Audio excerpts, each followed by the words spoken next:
Ganda at mapagpalang araw po sa ating lahat.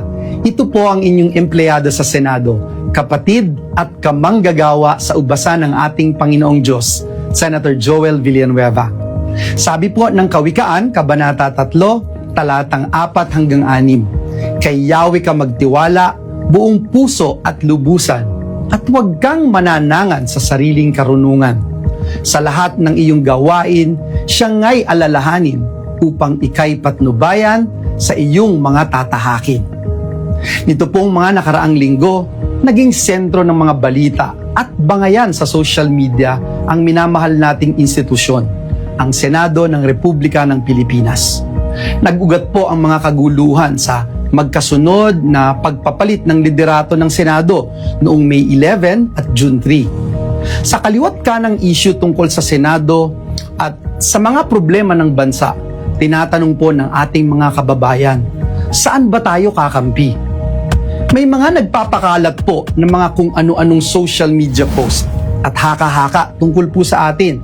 At tila po ba, pilit tayong inilalagay sa gitna ng mga nag-uumpugang bato.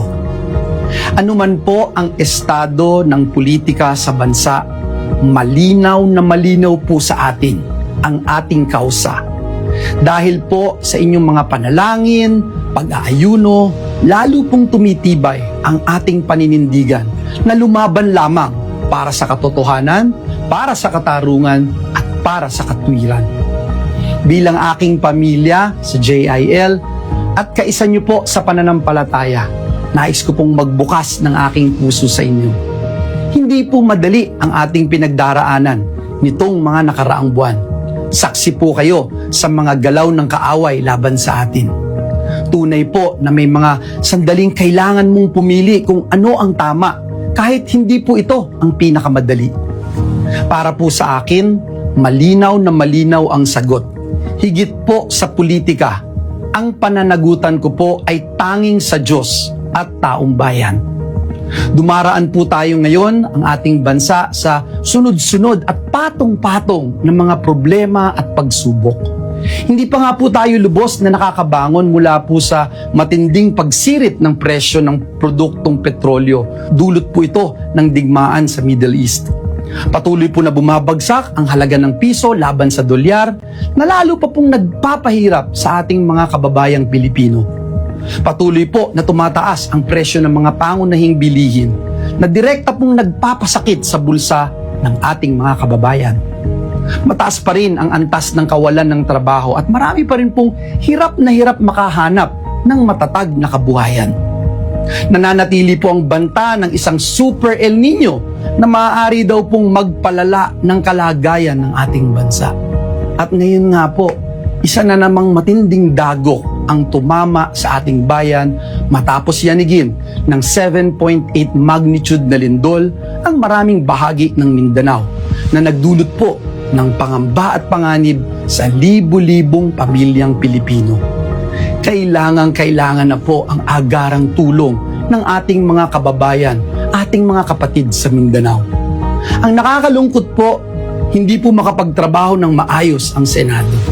Hindi lang po dahil sa issue ng liderato, kundi dahil sa mga lockdown at patuloy na banta sa seguridad di umano ng ating institusyon.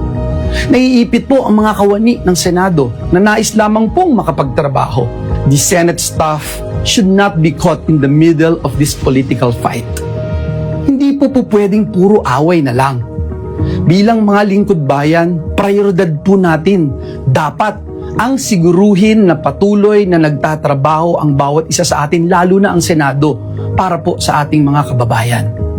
Sa pagkakataon po na magkaroon ng special session, tutuparin po natin ang ating sagradong tungkulin sa ilalim ng ating saligang batas. We will be there. Una po, maghahain tayo ng resolusyon para matiyak na may sapat na pondo para sa relief, rehabilitation at muling pagbangon ng mga lugar na tinamaan ng lindol sa parte ng Mindanao. Kailangan pong malaman agad ng mga ahensya kung ano nga po ba at gaano kalaking tulong ang kailangan ng bawat komunidad at pamilyang Pilipino.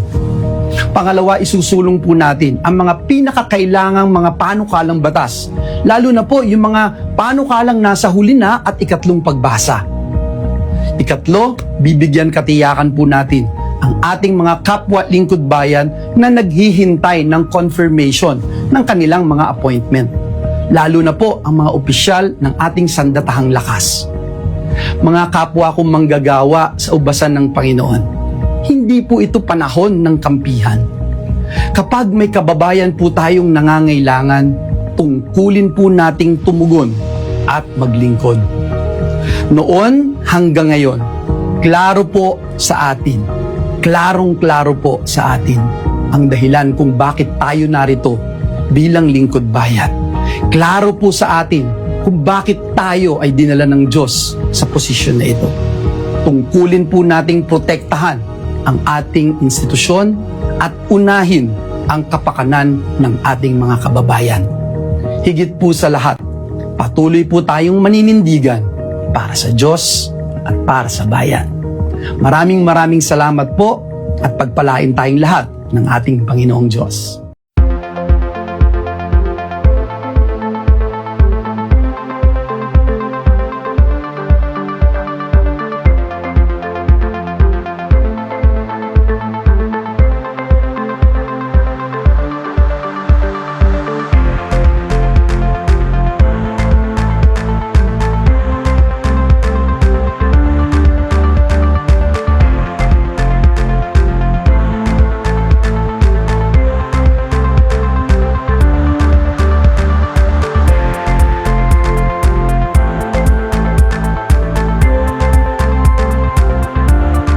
At mapagpalang araw po sa ating lahat. Ito po ang inyong empleyado sa Senado, kapatid at kamanggagawa sa ubasan ng ating Panginoong Diyos, Senator Joel Villanueva. Sabi po ng Kawikaan, Kabanata 3, talatang 4 hanggang 6, kay Yahweh ka magtiwala, buong puso at lubusan, at huwag kang mananangan sa sariling karunungan.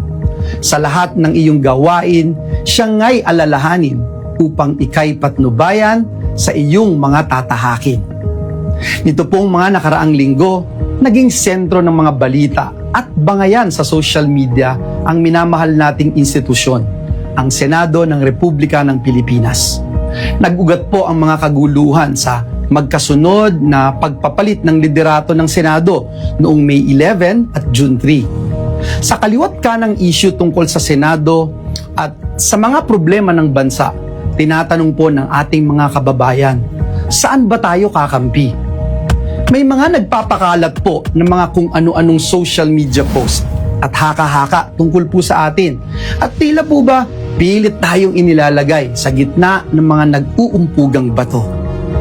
Ano man po ang estado ng politika sa bansa, malinaw na malinaw po sa atin ang ating kausa.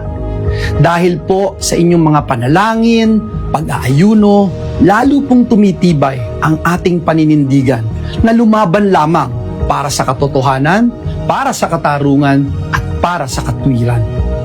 Bilang aking pamilya sa JIL at kaisa niyo po sa pananampalataya, nais ko pong magbukas ng aking puso sa inyo.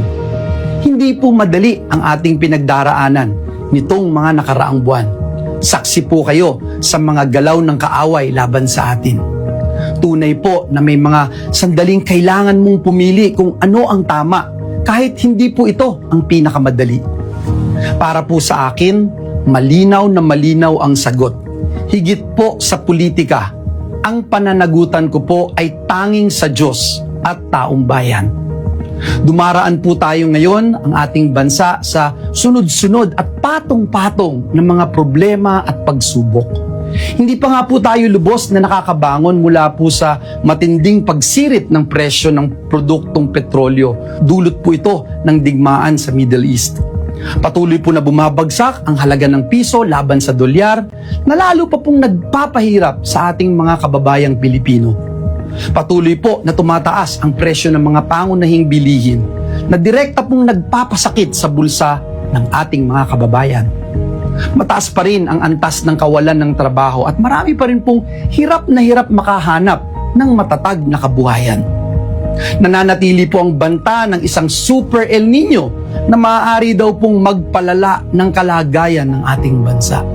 At ngayon nga po, isa na namang matinding dagok ang tumama sa ating bayan matapos yanigin ng 7.8 magnitude na lindol ang maraming bahagi ng Mindanao na nagdulot po ng pangamba at panganib sa libu-libong pamilyang Pilipino.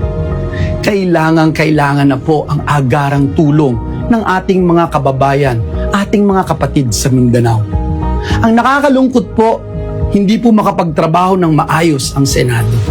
Hindi lang po dahil sa issue ng liderato, kundi dahil sa mga lockdown at patuloy na banta sa seguridad di umano ng ating institusyon. Naiipit po ang mga kawani ng Senado na nais lamang pong makapagtrabaho. The Senate staff should not be caught in the middle of this political fight. Hindi po pwedeng puro away na lang. Bilang mga lingkod bayan, prioridad po natin. Dapat ang siguruhin na patuloy na nagtatrabaho ang bawat isa sa atin, lalo na ang Senado, para po sa ating mga kababayan. Sa pagkakataon po na magkaroon ng special session, tutuparin po natin ang ating sagradong tungkulin sa ilalim ng ating saligang batas. We will be there. Una po, maghahain tayo ng resolusyon para matiyak na may sapat na pondo para sa relief, rehabilitation at muling pagbangon ng mga lugar na tinamaan ng lindol sa parte ng Mindanao.